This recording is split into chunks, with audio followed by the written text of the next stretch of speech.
Welcome to Simple Conversations with ASG. Tell me, who's Jordan Stringer? Hi, I'm Jordan. I'm 27 years of age. I live in England, near Essex, or in Essex, should I say. And I'm bringing my story to you today to hopefully get inspired, because I've had a lot of complex challenges, but we've rose through the adversity, and I'd like to inspire as many generations as possible. What's annoying you this week, Jordan? Sorry? What's annoying you this week? What's annoying me? There's something that's really annoying me, which is where people don't have the basic manners. Thank you. Thank Yeah. you. I've been waiting weeks for this. Yeah, just basically walking down the street and you let someone go past you and you're like on a side bit of the road and they go past you and you have to go into the road and they don't even acknowledge you and say thank you as a basic course. You open the door for someone and they don't say thank you. And you feel like saying it out loud for them, like, you know what I mean? Yeah, their manager just vanished. And I was in Tesco's a few weeks ago, and there was a person in front of me getting served, and the person bagging their shopping just like threw it to the end of like the till.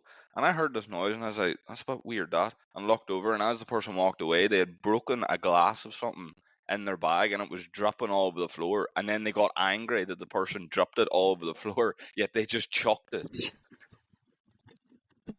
I swear, I don't understand. Are parents not teaching people to say please and thank you and stuff anymore? Like, No, exactly. I just feel that it's just, it costs nothing to say please or literally. thank you, does it? And what does it take? I mean, there's been times where I've done something and then people just look at me like all blankly, like, and I'm like, well, aren't you going to say, like, please, aren't you going to say thanks? It's just, it just really irritates me, I suppose. But I've noticed this more and more, and I don't know if it's a reason or not, but I've even noticed it more since post-COVID. I don't know Yeah, about you. a little. Yeah, Scott Fryer was here talking about how he's someone who, like, if he sees somebody walking down the road, like, he'll just like, oh, hello, how are you? Like, try and start conversation with them. And he's mentioned that he's got so many death stares doing it. Like, he's not asking a lot of things. He's not walking up and asking you for your bank details. He's asking how are you, how's your day, what are you doing today? Like, it's just a normal conversation. He ranted off camera because I could not put it on my episode because he would 100% been arrested. But he was talking just about how people were giving him some horrendous answers back, and I don't understand it. Like, how are you is such a hard question to answer nowadays. No, absolutely. I've had that as well. You say hello, and people just look at you like, "How dare you say hello?" What are you picking me for? Exactly, and it's just that's how the world used to be. And I say how it used to be. It's just times have evolved and changed so much, and I think maybe with mobile phones, we're all guilty that we can use them quite a lot, and we've got a lot of things on there, all for the apps and stuff. But I think we've used that world as a bit of a now excuse for everyday life, if you know what I mean. Communicating with everyday people in the street or whatever. We're just used to saying hello to people on the phone or through WhatsApp or through Instagram or anything like that, you know what I mean? Yeah, I know what you mean, but we could talk about this till the cows come home. But we have a very big episode to go through here, and one that I am petrified of having because I have crippling health anxiety, which is not helping me in any way in this episode. But we'll start like so. I'll start from the beginning to give like a basic overview of what way this is going to go. So you, when you were younger, had a condition that kind of impacted your movement and coordination from a young age. Can you kind of go into that and how that started and what it done to you when you were, in those development ages? Yes, of course. So pretty much conditions called dyspraxia. It affects motor coordination, and some, you could say, simple tasks to the everyday person may be more difficult for people that struggle with dyspraxia. So, for example, one thing that I always used to find difficult was doing my tie up when going to school, or like I still struggle with this now with doing shoelaces. It's just a hand and eye coordination. Like I can picture it in my head how I want to do it, but actually to do it practically becomes really difficult. And as far as I'm aware, that I was diagnosed very, very young, from what my mum was telling me. I was delayed with talking. I was delayed with my crawling. And I was delayed with my walking when I was at a very young age. So it impacted a lot of things. My social development was, I would say, non-existent, because it can make you, with dyspraxia, shell up somewhat, that you can't communicate efficiently. It's known as clumsy child syndrome, which personally I find quite dismissive, because it remains with you for all your life, not just in childhood, really, and it impacts in any age possible, really. So there was times that when I was younger, obviously, like I say, I couldn't crawl, couldn't walk.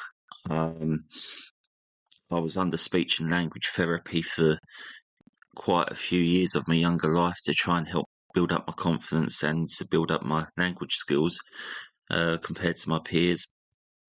I remember there was one time when I was in primary school at the age of 5, and basically I went running around the playground, or tried to go running around the playground with a peer of mine, and I was so clumsy on my feet that I put one foot in front of the other, and as I did that, my foot literally caught on the back heel of my peer's, and he tripped over, meaning he went spiraling, and there was me still standing still and upright just, but he fell over, and I got told off because of that from the teacher, but it was nothing that I could control. And that was the first experience that I can really recall that made me, again, I suppose, shut up somewhat, that there was someone that actually first come up to me saying, "Do you want to play?" And then it ended up in an accident. So there was that incident.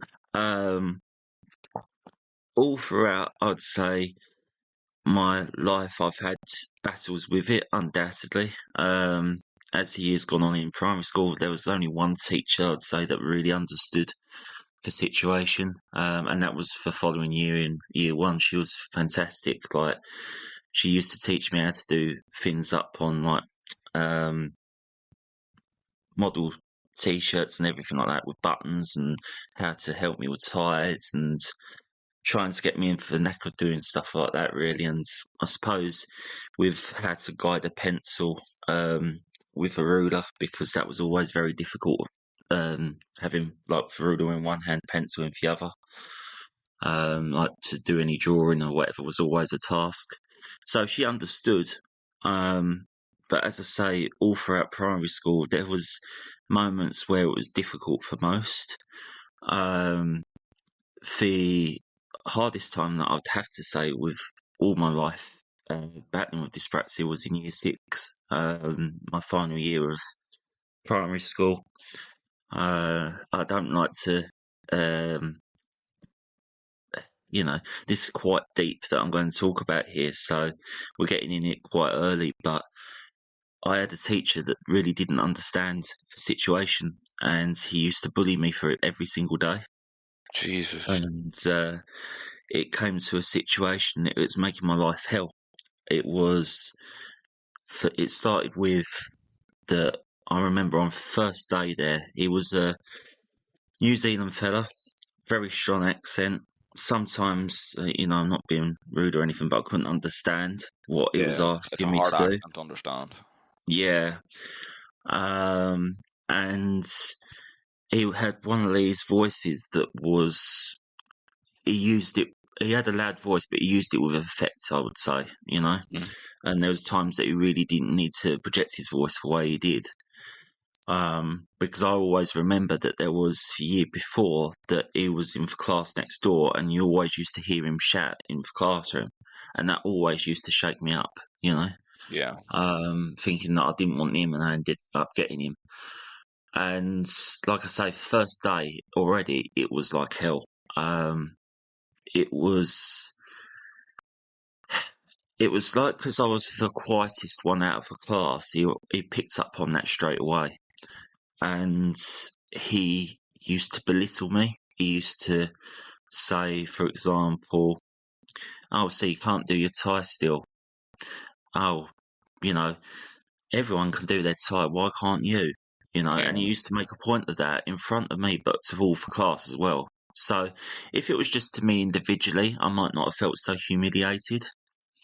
But to the whole class to announce it, which just wasn't necessary, really.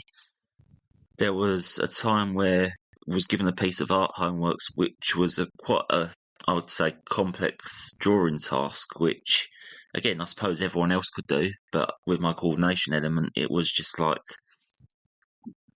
excuse language, but shit, really, because I couldn't draw for shit. Yeah. And my mum wrote in a letter to say, like, try and doing it for hours on end, but no joy. Mum was helping me guide for pencil with pencil on for paper and so forth. And she put that in for letter, and pretty much he looked at it and he went, "Look at this, everyone," and then started laughing. And he read out the letter to the class in a sarcastic tone, and he went, "Oh, Diddums, Jordan can't do it. What a God. shame, you know." And for your confidence at that age, when you're trying to find your feet and going into the next year, first year of senior, it filled me with dread, Yeah. And yeah, he pretty much scrunched up the piece of paper and he threw it in the bin. And he said, "Well, you can stay here as long as it takes you to complete this homework, and I won't help you though. You can do it yourself." And he was aware of your condition while he And he said was all aware this? of my condition. Yes, he was, yeah. My God. And it really,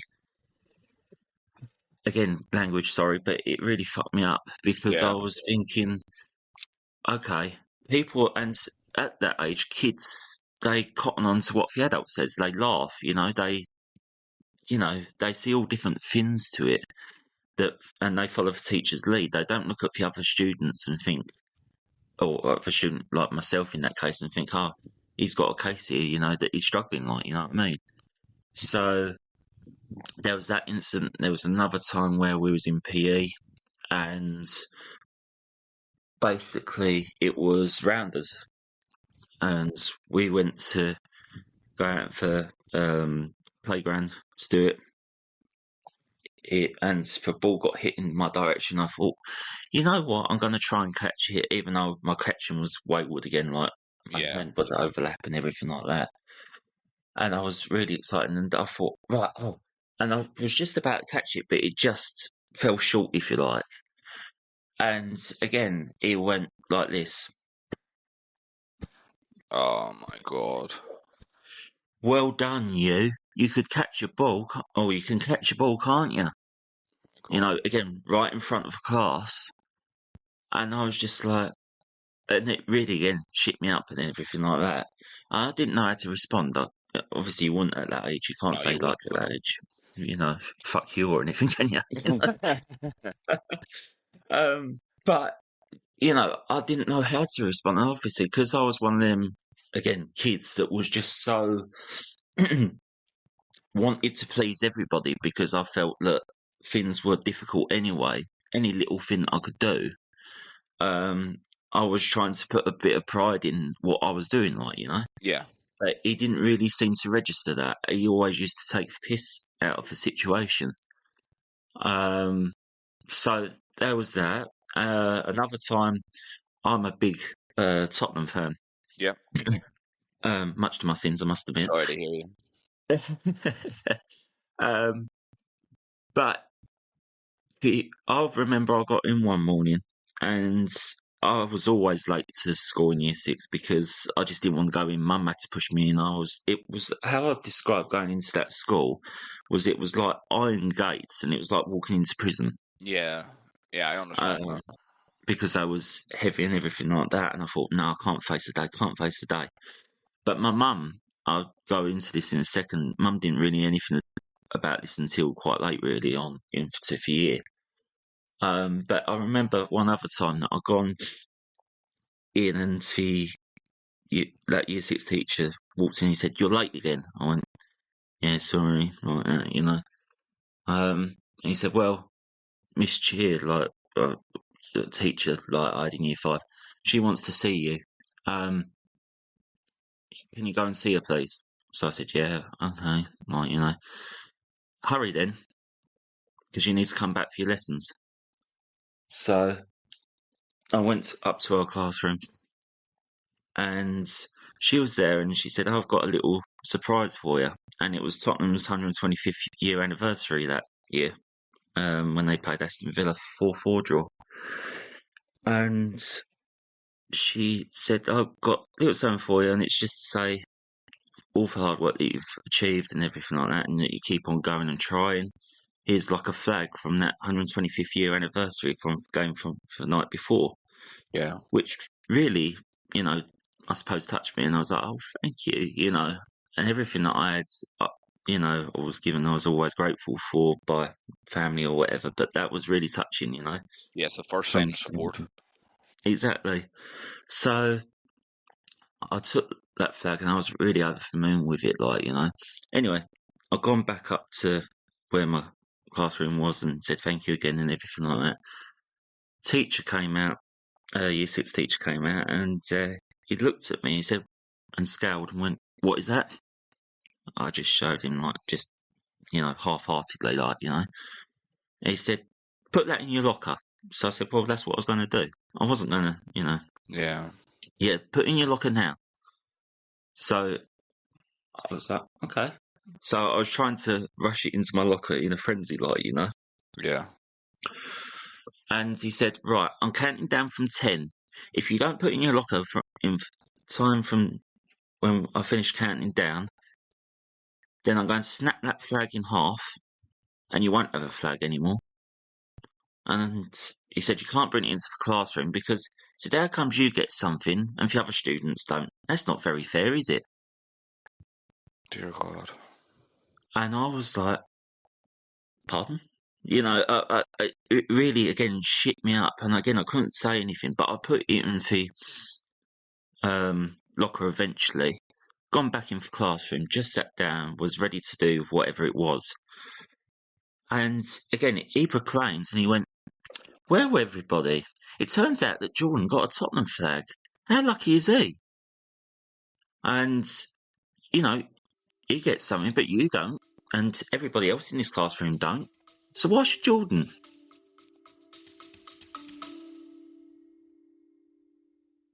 If you are enjoying this episode, follow and rate the show. You know? And that really upset me that morning. And I got up from my seat and I thought, I can't deal with this anymore. So I ran out of the classroom, went down the stairs, went into the playground. And where the playground was, there was like a swimming pool at the school.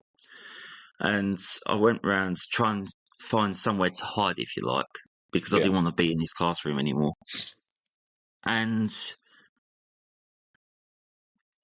it took me to the swimming pool, literally. And I don't know what was going through my head then. And bearing in mind, I was only like 10. And I just put my head right into the water of the swimming pool like I wanted to drown myself, you know? Dear God. And like the swimming teacher, there was no other class there, obviously, but the swimming teacher come over and she saw what had happened and she picked me up as soon as she could, like, to get my head up. And she was like, "Jordan," shaking me like violently, "Jordan, Jordan, you know, what's up?" You know, and I just started bawling my eyes out. Yeah, you would. And she was talking to me and she was trying to say, "Jordan, talk to me, what's going on, what's happening?" And I was just silent because I felt like if I would have said anything to her, then he would have had me up for grassing him up, like, you Yeah, know. it would have got worse. And I just didn't know how to respond, so I was just quiet. In the end, I was a bit calmer. I wasn't crying so much. And she said, "Do you want me to get you some water or anything to drink?" And I just shook my head like, and in that, I just went, "Thanks," like, you know, and I just walked up again and said, "I'm going back to class now." Yeah. So I'd gone back up to class, and even though my hair had dried, it was still a bit wet in places. And he picked up on that. He said, "Where you been, swimming?" Jesus And I went, Christ, man. "Yeah." And in the end, again, I just didn't respond then. So it came to the end of that day, and I was really forlorn, really distraught. And Mum was trying to get into me, saying, "Jordan, what's happened? What's happened? Talk to me." And I didn't say anything. Bearing in mind that Mum was a single parent, Mum and Dad was divorced. So even though, when I say they was divorced, they wasn't even married, but they was living separate houses, Yeah, yeah. Um, so it was just Mum that was trying to get things out of me. I had an older brother with me, but he tried to get in talking to me. I wasn't having any of it. And I was just going through the motions every single day then. And it came to, I'd say, I think it was halfway through the year, maybe just over. And I started not going to school. I started bunking off school because I just didn't want to go in the end. And I was trying to make out like I had stomachache and everything like that. And in all fairness, I look at it now and I've spoken to some professional, counsellors about it in the past, and they've said to me, it could be where you did have stomachache, but you were so traumatised from the year that you had, which was an interesting take, to be fair. I didn't really think of that, in that sense, but I was saying that I had stomachache to Mum, and there was times that she kept me off, obviously, and thought, hope you get better and everything like that. Yeah. Do all the right things. But it came to that it was just that I wasn't going in. And the school was calling up Mum saying Jordan needs to start attending school again, otherwise social services would start to have to be involved, because we'd have to see what's going on. Anyway, so Mum was on to me saying, "Jordan, you really must go to school because I'm starting to get in trouble now, and I don't want any of us to be in trouble, etc." So it came to the final conversation where she said, "Why is it you're not going into school, Jordan?" And she said, "Is it you being bullied?" And I just shook my head. Didn't say yes or no. I just shook my head, in acknowledgement. So she said, "Right, who's bullying you? I want to know." And again, I was silent. She said, what student is picking on you? Because you always associate with to be a student, don't you?" Yeah, especially in that age. Exactly. Yeah. So I stayed silent. She said, "Tell me, what student is it? Is it this person? Is it this person that's given you grief in the past?" And I just shook my head and said, "No, pretty much." "Well, what student is it?" Again, I was silent. And then it just took a little while, and I went, "It's my teacher." And then she couldn't believe what she heard, obviously. Yeah, not expecting that. And she said, "Your teacher?" Yeah. I went, "Yes." "What's he been doing? What's he been doing to my boy?" And I didn't say anything. She said, "If you don't tell me, then I'm going up to school." So I was trying to speak about it, but the more I was trying to speak about it, again, I felt like if I grassed him up again, then You'd be in again, trouble, yeah. be in trouble, exactly. So anything, she said, no, I'm going to speak to the school. I'm going to see if I can speak with the head. So it came to a situation that Mum got a meeting with the head, and there was at the time it was a meeting with me, the head, the teacher, my mum, and I tried saying little bits to Mum before that meeting, so she knew what the picture was. And for how the meeting went, the head went, I don't believe that this is happening, you know. And she was accusing Mum of all sorts, like, you know. Yeah. And she said, I can't, that's not one of our teachers. They wouldn't do that, you know. That's not the sort of thing that would happen. And, you know, he didn't really say much in the thing, but all he said was Jordan should contribute more to the class, you know. And Mum said, well, you know, he's a very quiet lad, like, you know, and everything like that, and blah, blah, blah, and said about dyspraxia, what Mum's told me from the meeting and everything like that. Anyway, the result coming at the end of the meeting was the head said to my mum, I'm going to go in and observe for like a day with the Jesus teacher Christ. to see how it goes. But of course, when she came in, the teacher was nice as pie then. Yeah, Pointless. nice as pie. Fucking pointless. Exactly. So she was in there that day, called my mum back in for a meeting, and she said to Mum, I think Jordan's making it up because the teacher was absolutely fine with Jordan. And Mum went, oh, no. I know my son. And Mum was trying to fight, in a sense of get me into like a different class, a different teacher. But the head wouldn't have it. So, yeah, that's how it sort of evolved from there. And in the end, she said, I'll put like a teaching assistant in the classroom Yeah, someone to keep an eye. to keep an eye. And it started off okay, but then it came towards the final quarter, less than a quarter of a year. And she was there for what, say 2 days before then she had to go off ill or something, from what I understand. But in them final 2 days that she was there, he was starting to pick on me again, and she noted that.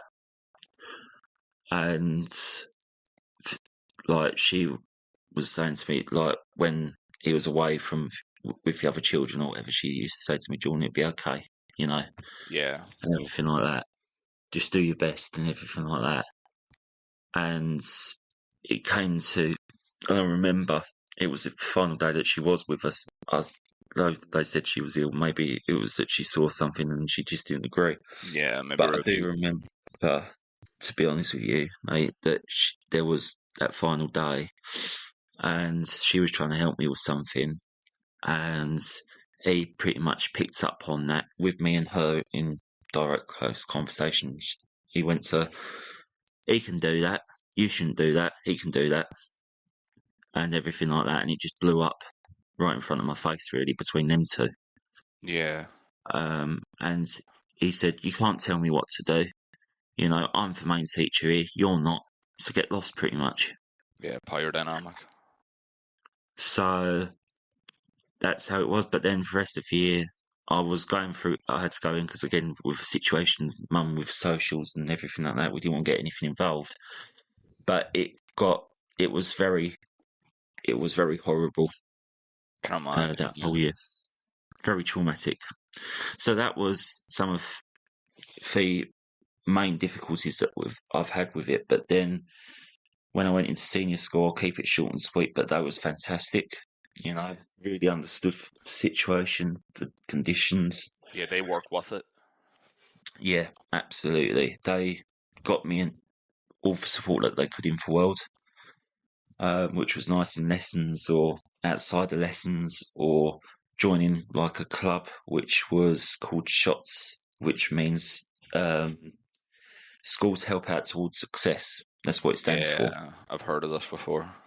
Yeah, and they did all sorts of things there. Like they got other students that had disabilities, and you know, Made you come feel together included.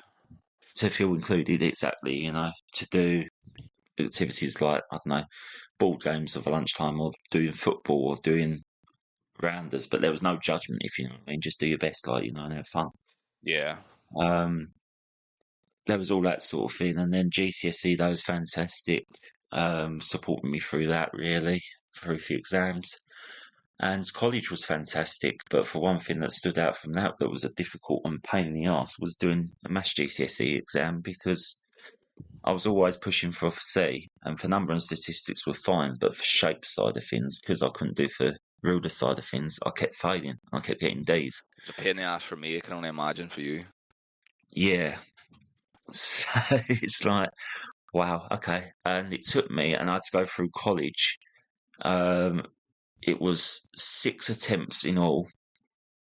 I had to go through for motions of going through for the exam, and it was the same thing that kept letting me down on that area. And in the end, again, I just got my results one morning. I said, I've had enough. And they tried, that was the first year that they started trying making it compulsory that you need to resit your maths if you don't pass it, like, you know? Yeah. And I just said, no, and I actually said this in college. I went to the tutor, no, fuck this, I've had enough. Like, you know, I'm not going to go any further with it. Yeah, that's normal though. Yeah, and she said, no, I totally understand. And it came to a conversation with my personal tutor, my mum, and we said, no, it's right for my own interest and my own mental health not to go through it anymore, because it's eating away at me.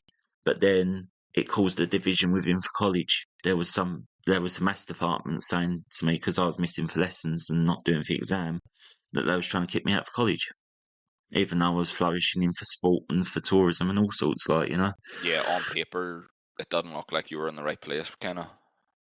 Yeah, so that's where we are at. But then, of course, coming out of college, gone into the football world, which I'm sure we'll talk about at some point. So Yeah. that's where we're at with the dyspraxia side of things.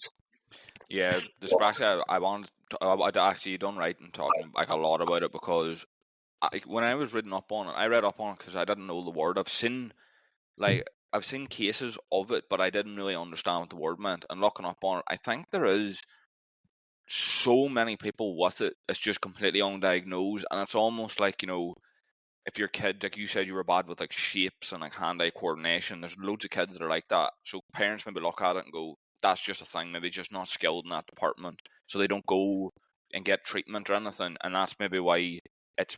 I see this. What you have is it's not diagnosed in a lot of people, but I think it's because parents look at it and go, "Oh no, what? Maybe he's just not that great in that area." No, absolutely. And I do implore anyone to try and push for a diagnosis if they feel that they can, even now in adulthood, if that is a situation. Because, I mean, statistics, I know this is back in 2020, but looking into it, 6% of the UK's population was found to be dyspraxic. I think it's not much more now. I think it might only be 7 or 8 at the moment.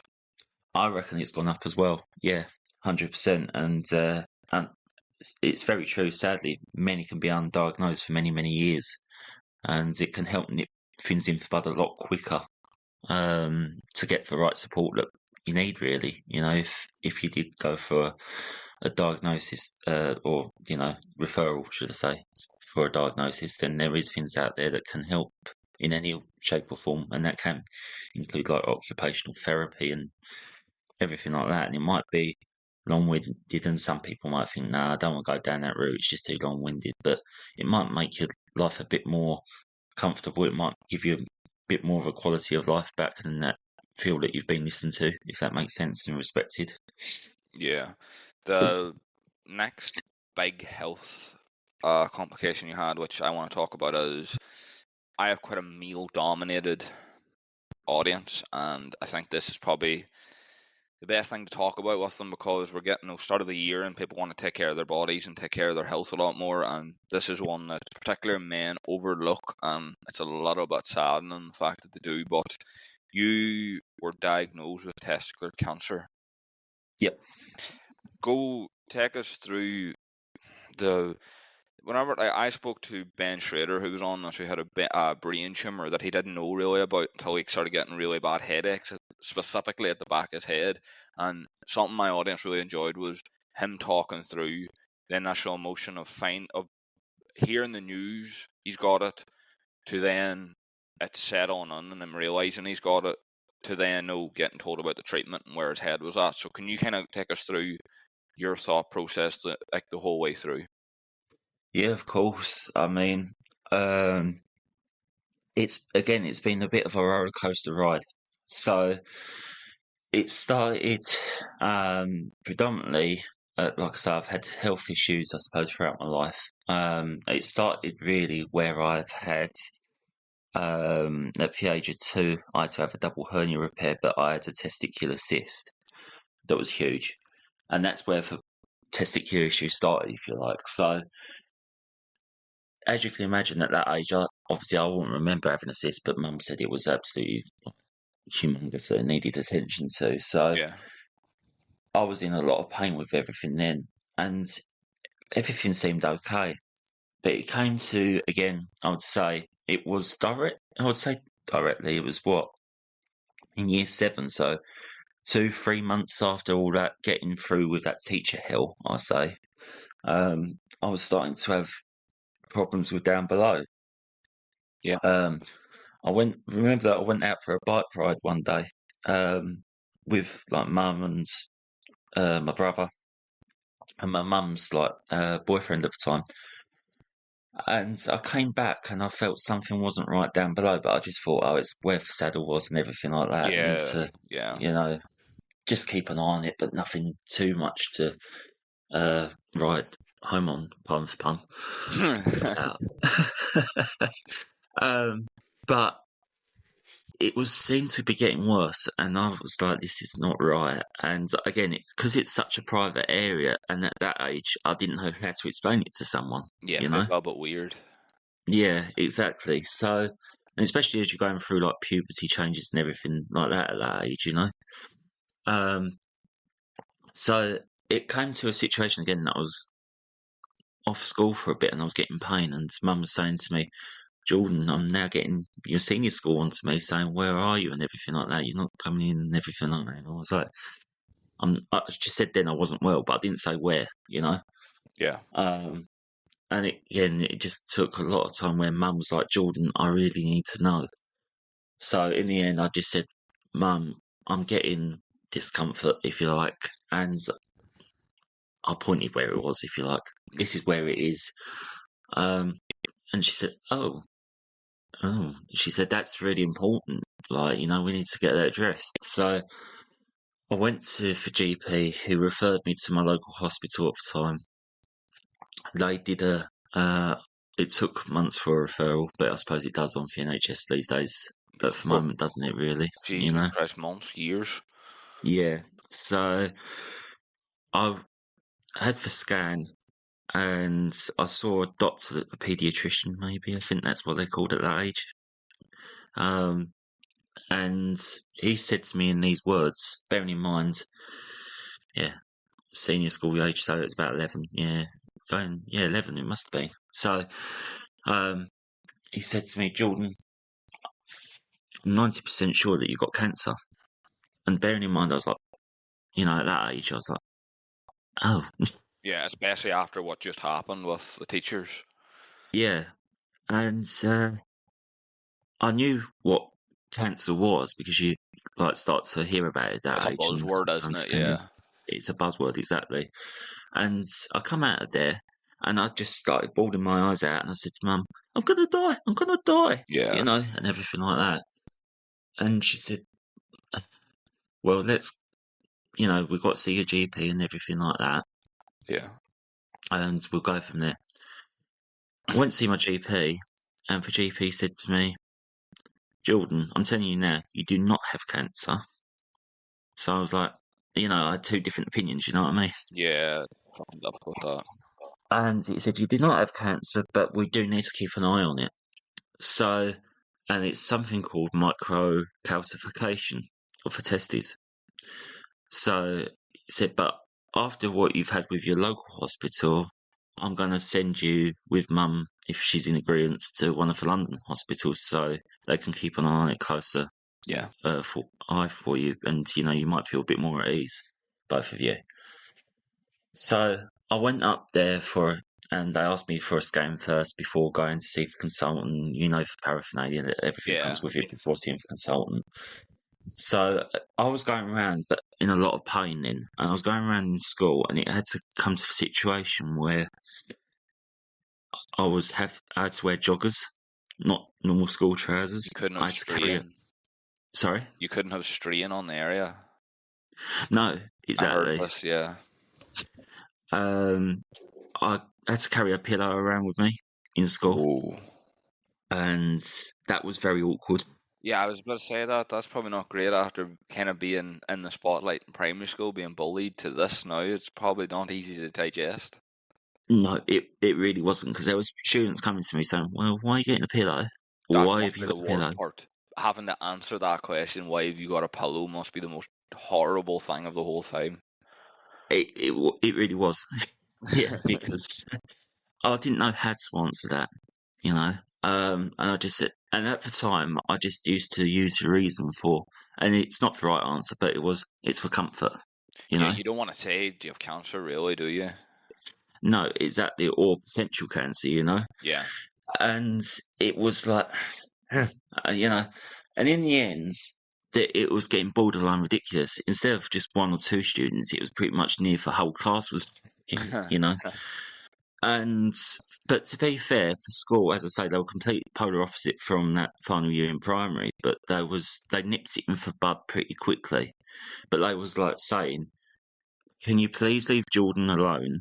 And if you keep on being intrusive, then in a sense that, you know, we're asking you not to be intrusive, but if you keep being intrusive, then you'll be sent for detention because it's intrusion on privacy, like, you know, and we can't have that."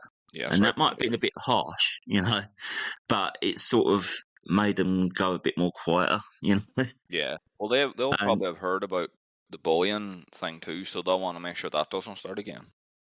yeah, I think like mum told about it to my senior house tutor at the time, like, you know.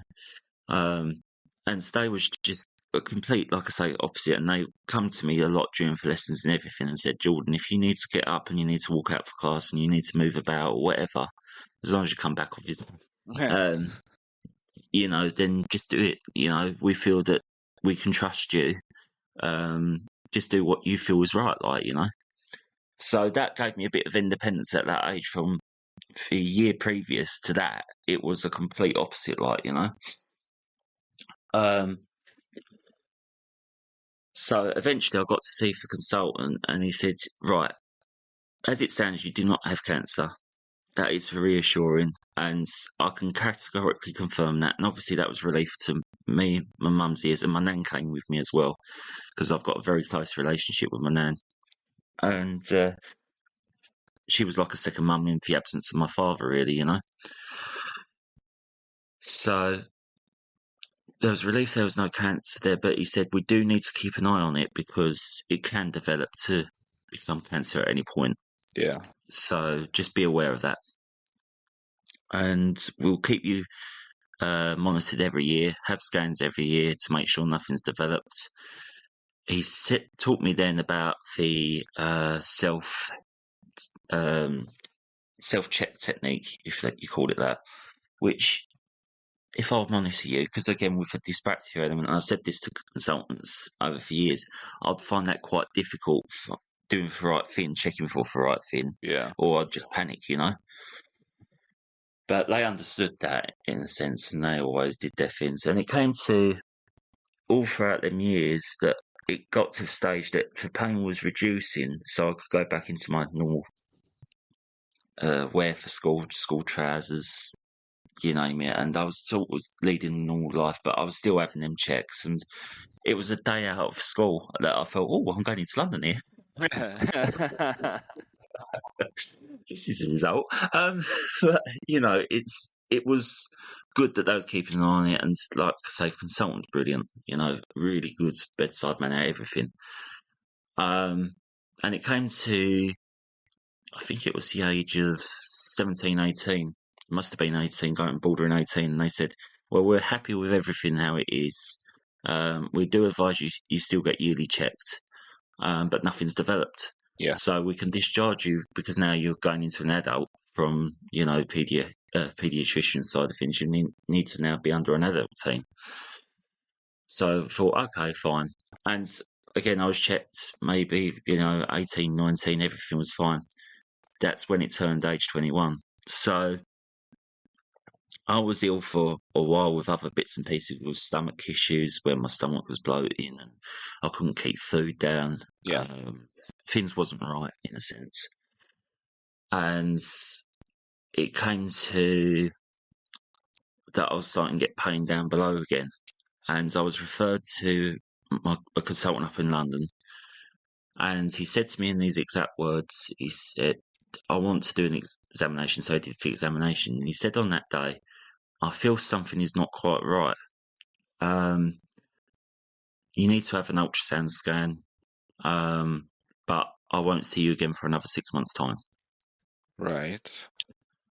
So come away and felt that's a bit strange that he said that he felt something wasn't right, but see you again in 6 months' time. How does that add up? Yeah, You know? that's a red flag, that.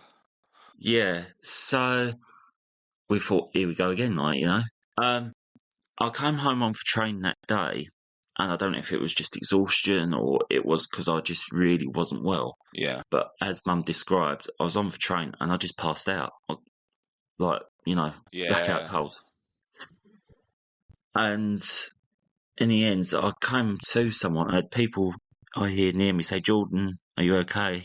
You know, I don't know. You know, got up and Mum said, "I'm not having this. This isn't right. We need to see a GP tomorrow." So bearing in mind I'd moved area then, I've, you know, now in Tiptree near Colchester. So I went to see my GP for the next day and I told him everything. And he said, maybe to speed things up, we should get an ultrasound. Given your risk factors and everything, we should get an ultrasound done here, if we can, before then, to see if there is anything, I suppose. So I said, okay, yeah, that sounds a good care plan with me. And within I know it's for cancer pathways 2 weeks, but I was literally seen within they phoned me and said, can you come in 2 days' time for a scan, like, you know? Yeah. So I gone up there and Mum was at work. But because I live in a family home now, I've got my mum, but I've got my grandparents, my nan and my granddad with us. And my granddad took me. And, like, Mum said, let us know and everything like that, how you get on. So I had my scan, and the sonographer said to me, I found the answer to your problem, Jordan. So I said, pardon? He said, I'm 95% sure that this is a tumour, and it's a cancerous tumour. So I thought, fuck. Literally, I didn't know how to respond to that. And I said, can you repeat that again, please? Because it doesn't sink in, like, you know, Yeah, after all them register. years. Yeah. And he went, 95% sure it's a cancerous tumour.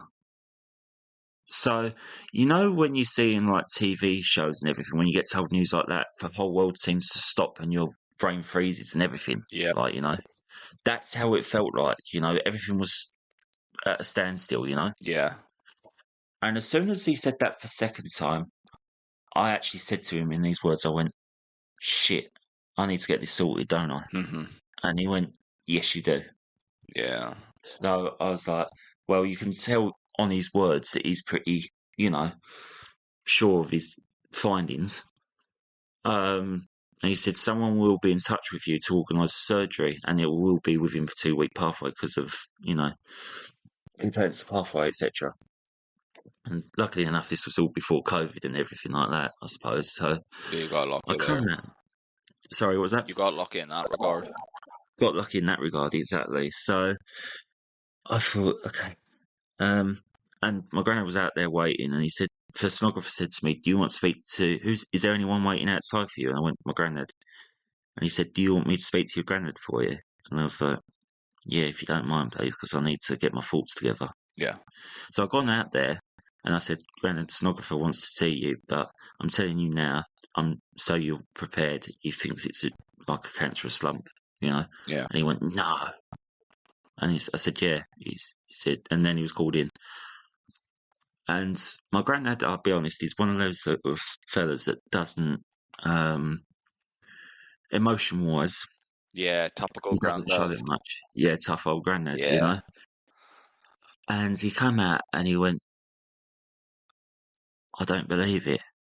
And he started quivering a bit. He said, yeah, he just told me that, what you just told me. I Yeah. can't believe it after all these years. And I went, yeah, he said, "Are you all right?" I went, "I don't know how to feel, really, Grandad." And I said, "Not that it's planted that seed of doubt, but I had that when I was 11, Yeah. you know." And he said, "No, I think he is fairly sure, Jordan." You know, I was like, "Yeah, he did see me." Yeah, because it lasted so long, you're kind of like, don't know, this could be the same as the last time when they said it was 90% sure. Exactly. So, yeah, I breathed and I said, right, might as well go home. And we was on our way home. And again, my head was in a different planet. Yeah. But first thing I said was like, shit, I've got football training tonight. And he went, well, Might want to he set said, this one out. he was like, oh. And I was like, I feel like I said, I know it sounds daft. I need to speak to mum and that, but maybe I need to go tonight just to clear my head somewhat, to put my focus into something else for a bit with what I've been told today. Yeah. And he went, no, I understand that. Maybe see what your mum thinks anyway. So gone home, and my nan was like, she was panicking. She was like, "You've been gone ages. Where you been?" And everything like that, and everything like going off at 100 miles an hour. I was like, "Nan, you need to sit down." She said, "I will, but I'll make you a cup of tea and everything like that. Tell me what's going on." Like, I'm like, yeah, I won't have a tea just yet, Nan. Let's sit down and have a chat. Is everything all right? Yeah, Nan, we just need to, I need you to sit down. So, sat down, told her, and she said exactly the same as we all went, "No, it can't be. After all these years, no, it can't be." And went, "It is, Nan. I'm fairly sure it is." Yeah. And she went, "I can't believe it." And then she started, really tearing up and everything like that, She said, "I think you need to speak to your mum, even though she's at work." She said, like, give her a call when you're back or whatever. So I called mum, told her, and she said the same thing. "No, can't believe it. Yeah, okay. I'll be home as soon as possible. Then I'll just have to tell them that I've got to leave early. Simple as that." Yeah. So she come home, and we was in all a state of shock. And then I said, "But mum, I've got football training tonight." So desperate for football training. Exactly. Priorities and all that. And she went, "You can't do that tonight." I went, "Mum, maybe for my own peace of mind, I need a distraction." And she went, Yeah. "If you put it like that, then maybe you do." Like, So she said, "Only if you feel that you need to. If not, someone would have to cover for you." And I went, I know, but it might just do me good." So anyway, I went to training that night, and I'm not even kidding. It was really weird. Again, it's something that you see on TV. Turned up at training, lads had arrived. They was going off to do their lap round the pitch and doing their stretches and everything like that. And there was me and my two other coaches.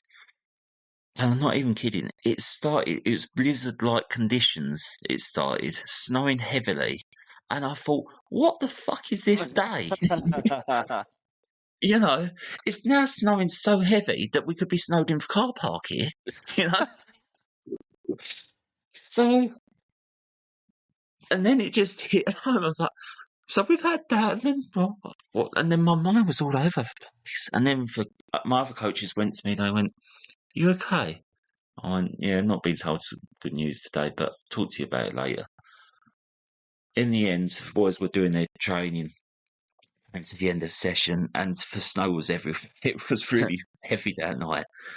And in the end, the coaches went to me, talked to us like lads had gone by then. And I said, "Oh, I've been told this with the scan today and everything like that." And they come around me and they gave me a group hug and said, "You'll be okay and we'll support you and we'll help you through this in any way we can." So that was nice. I felt a bit of togetherness from the staff then when it was really needed. But I didn't feel anything in examining myself, I had the operation, and I was told a few days after the operation, when I was a bit more with it, because I was on like real heavy pain relief, like with morphine and stuff, Yeah. But yeah, 2 days after that, when I was a bit more with it, the doctor come to me and he said, right, it was a cancerous lump, definitely. And the space of it was from the scan to the, operation, say it was like 6 days or whatever. It grew within size. It grew like double for size in that time. Chemotherapy, that's still up for debate.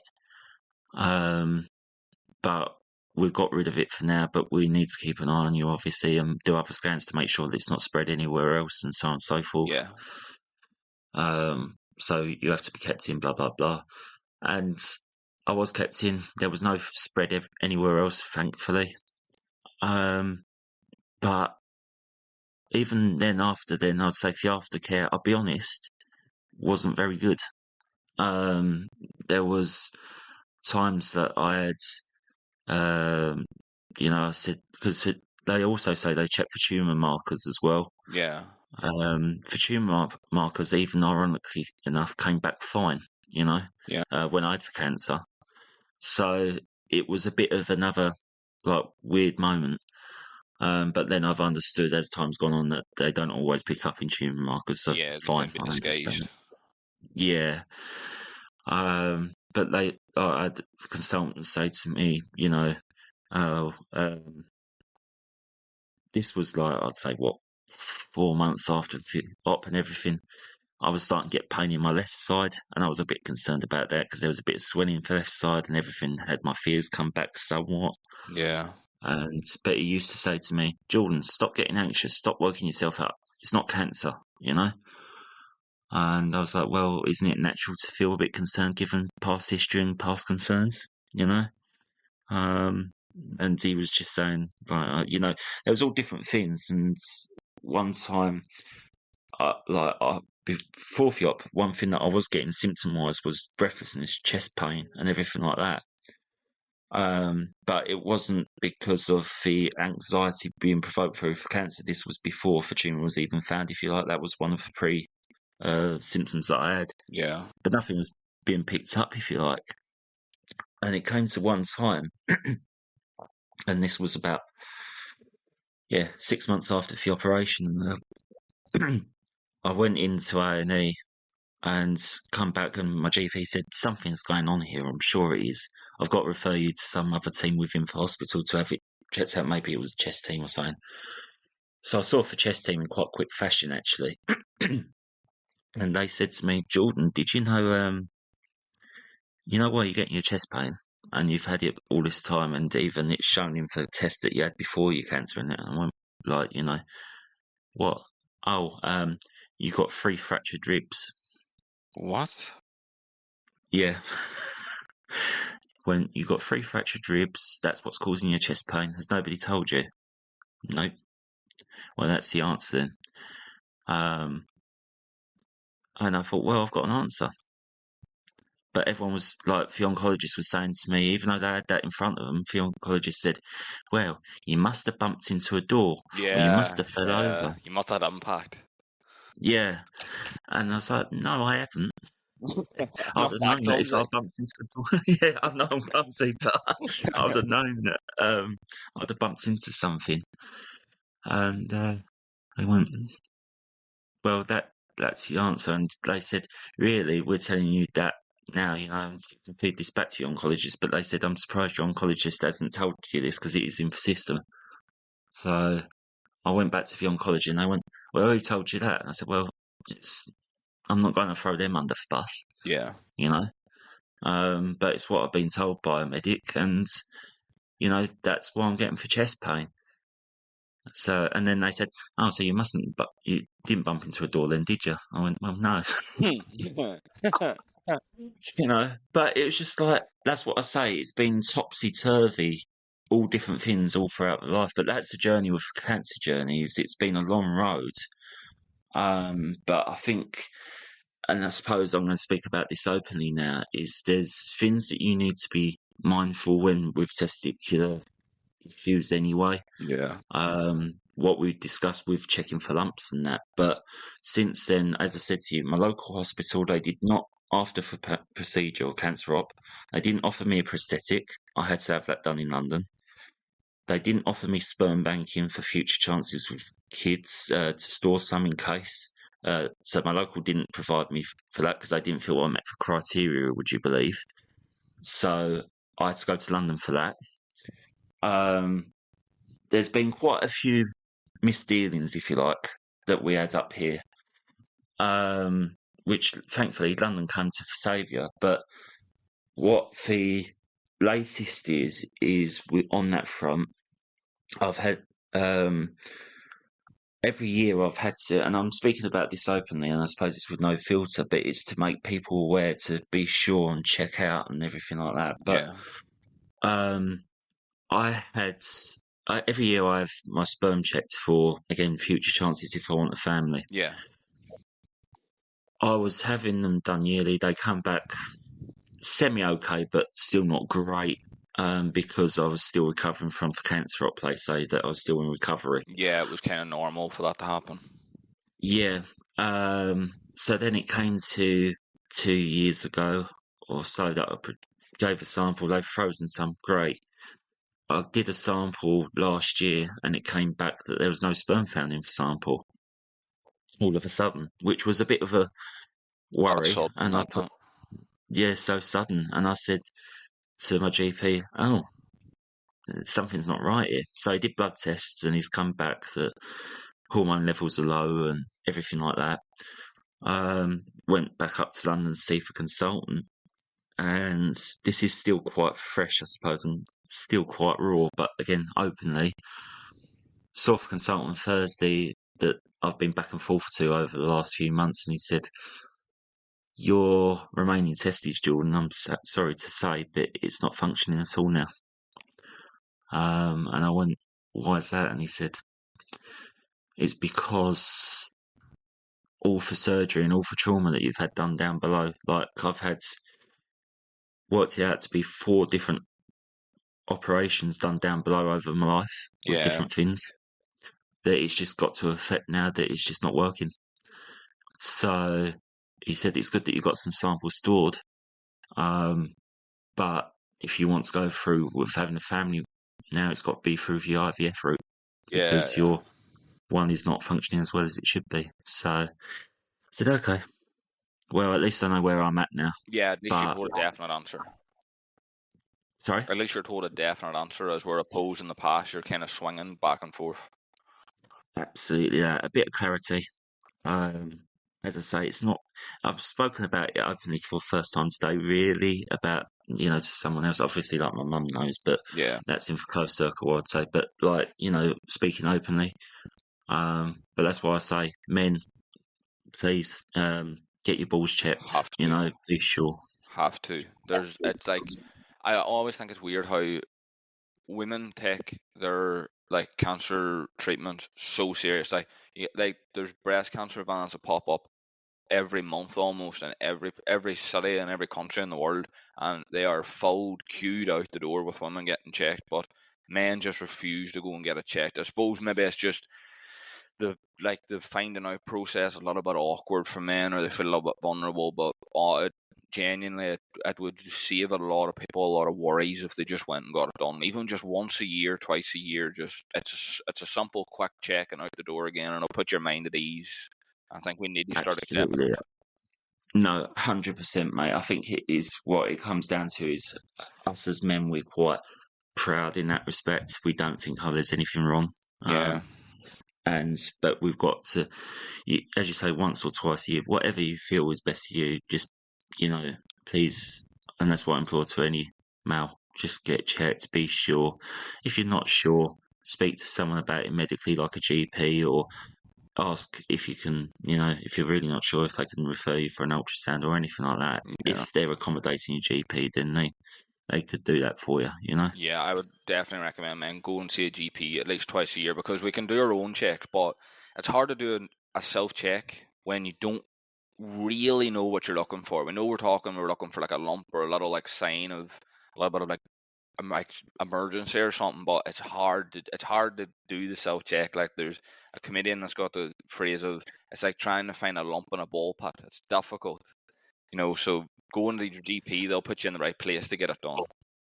Absolutely, yeah. And I think this is it. Is there's a lot of, as you say, with women with breast cancer, but I mean with Mal, I'm not saying that it's because it is just as significant, but there's a lot of volume raised when it comes to prostate cancer, but I don't feel there's enough when it comes to testicular cancer. Yeah, really not. It's weird that.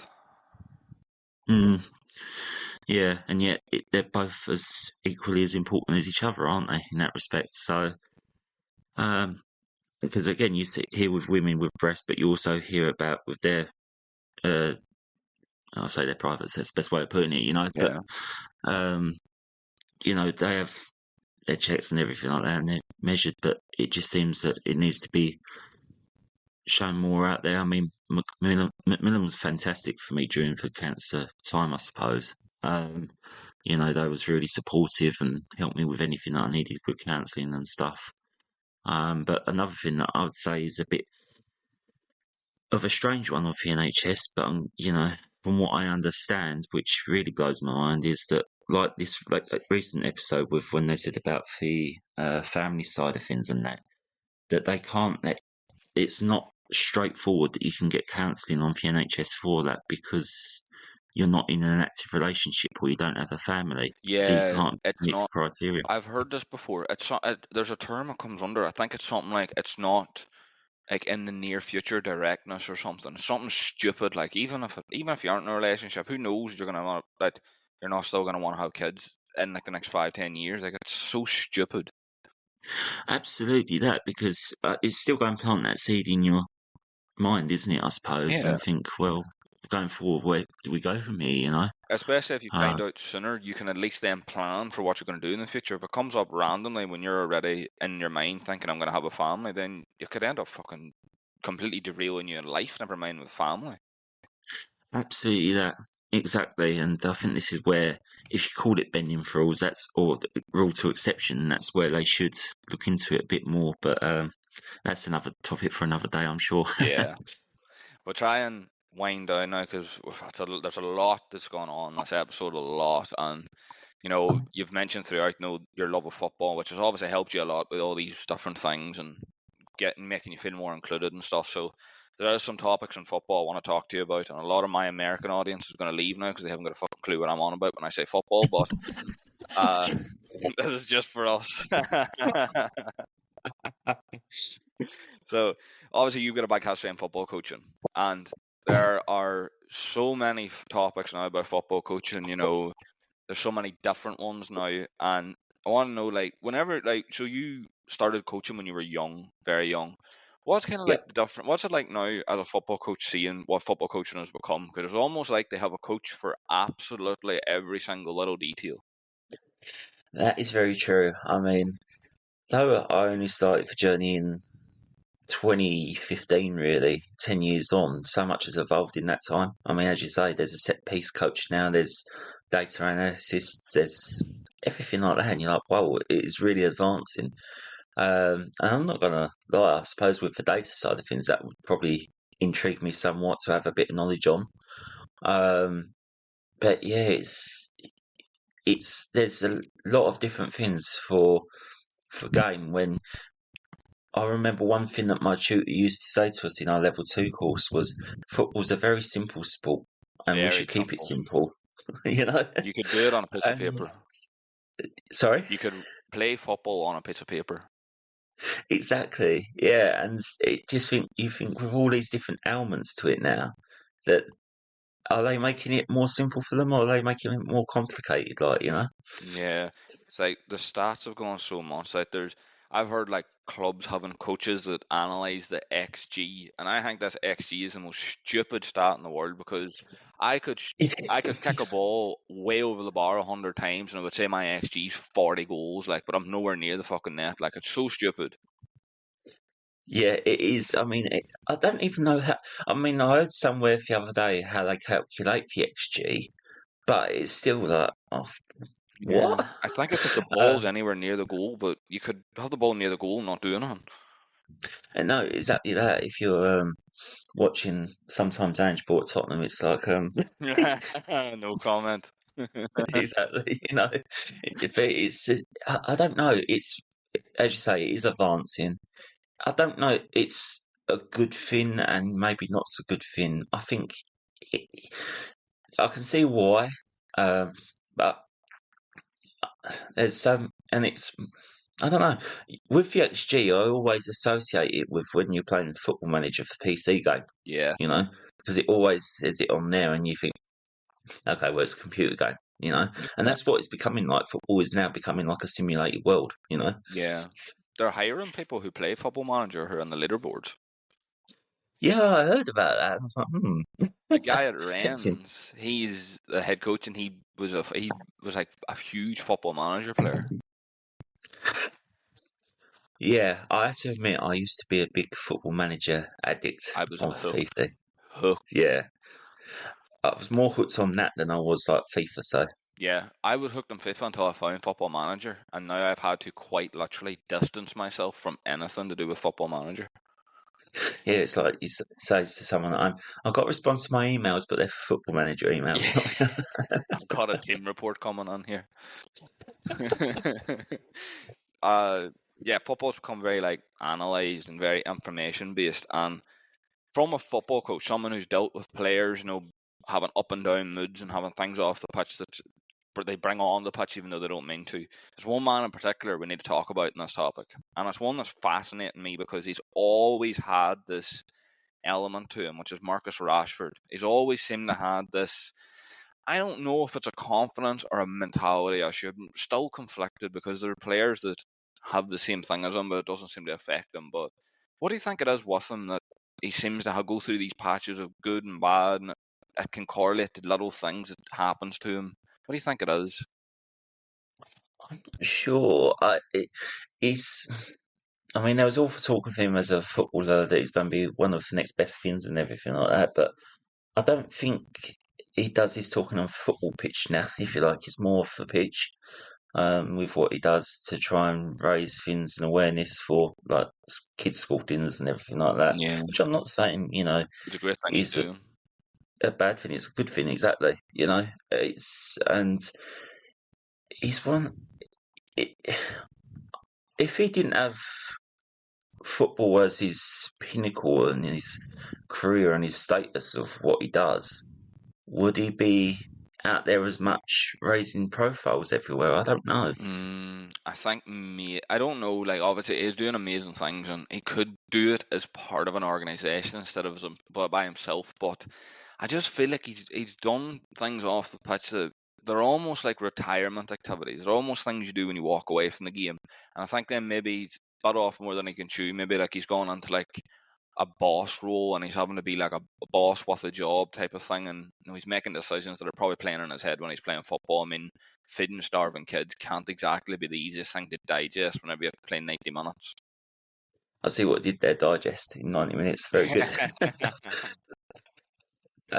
But no, absolutely that. And, I mean, everyone has, we know the history of Manchester United Football Club all around, with what they've achieved as a club. But it's good that they've got someone now, I suppose, representing their club in a good light. Because I think with the press as well, we see a lot that people or players or whoever in the game can be brought down to earth for their downsides, if you like, in the limelight. But there was a lot of talk of Rashford in for good light with it, but it seemed to have gone a bit stagnant now. It's gone a bit quiet, and I don't know if it's whether he's stopped doing it, still doing it, but if he is still doing it, more light needs to be shed on it, I think.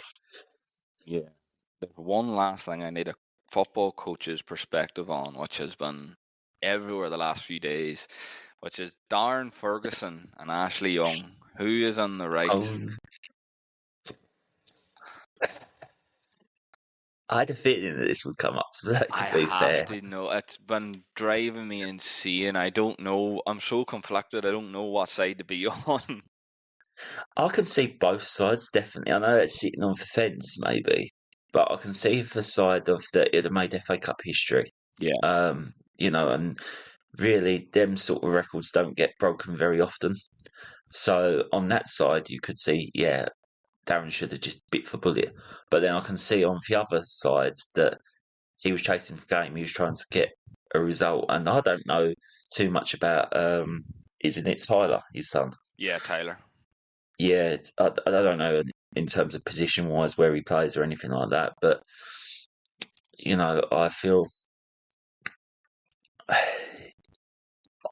it would have been nice if the everyday person, not in a sport context or industry or whatever, just would have been nice to have seen that a father and son on the football pitch together at a very good level of all that as well, because that would be like a dream come true, wouldn't it? For one of your goals in your life that you've shared being on the pitch together, So I can see Darren Ferguson's side. I think another thing is where football has now become a results business. Sort of your emotions get taken to one side somewhat. Yeah. And that with Tyler as well, with Peterborough's results, I believe they've not had the best of results in League One. So I'm not saying that because it's not happened yet, and I'm still sure it won't, but it could have resulted in Darren Ferguson losing his job if he was trying to chase a game, say. Yeah. So I do see it on that side as well, because it's a very awkward situation to be in. But for I think actually Young tweeted on X or put on X, didn't he? I say tweeted on X, same thing, but said that he was gutted. Yeah.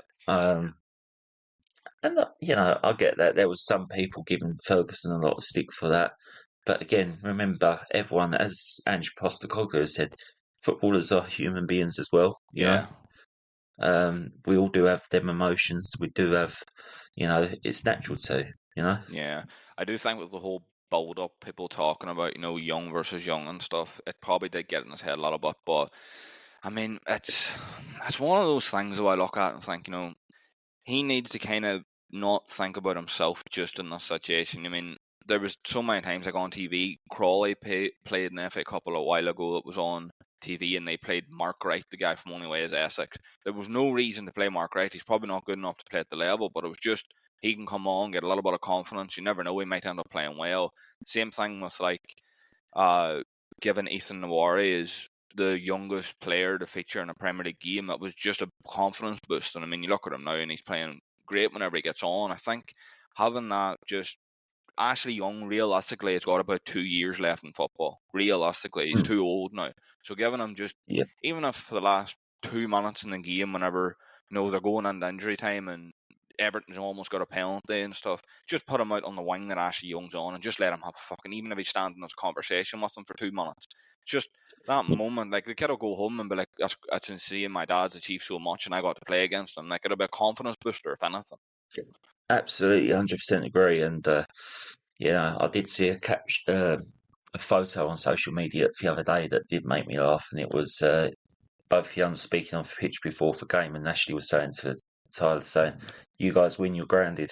Yeah. I don't know. It might have made a difference, but I can see him too. And I don't know. I think it's just he needed to take responsibility about on the situation, and I don't think he's done very well not speaking about it.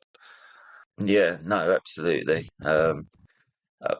But it's going to be inevitable. I'm sure it will happen in the future, but it's just who is going to bite the bullet to do that, Yeah. And to be fair, even for some feelings around it could be, well, it's Darren Ferguson, I mean, if that was the opportunity that he was on the same pitch that he could have been on the same pitch as his dad, he would have loved that opportunity. I'm sure he would have, if the boot was on the other foot. Right, we've come to the end of the episode. Have you got anything to plug? Where can people find you? I'm going to have your links below anyway, but so they can hear it for yourself. Yeah, well, I've got my Facebook. I've got my email address that I do with the public speaking. So it's Jordan Stringer publicspeaking@gmail.com. If you want me to have a chat with you individually, just generally, or a podcast, whatever, feel free to get in touch through that. I do have a X account, but I can't remember what that is on something there because it's all different digits now. I don't use X that much really I'll now. find it somewhere. Yeah, I'll just retweet stuff if I see anything on there really. Have LinkedIn to Jordan Stringer. And yeah, they're the main things I would say. But I'm sure that I'll pass on any info over to you anyway, buddy, you know. So Follow your new favorite interviewer with the link in the description.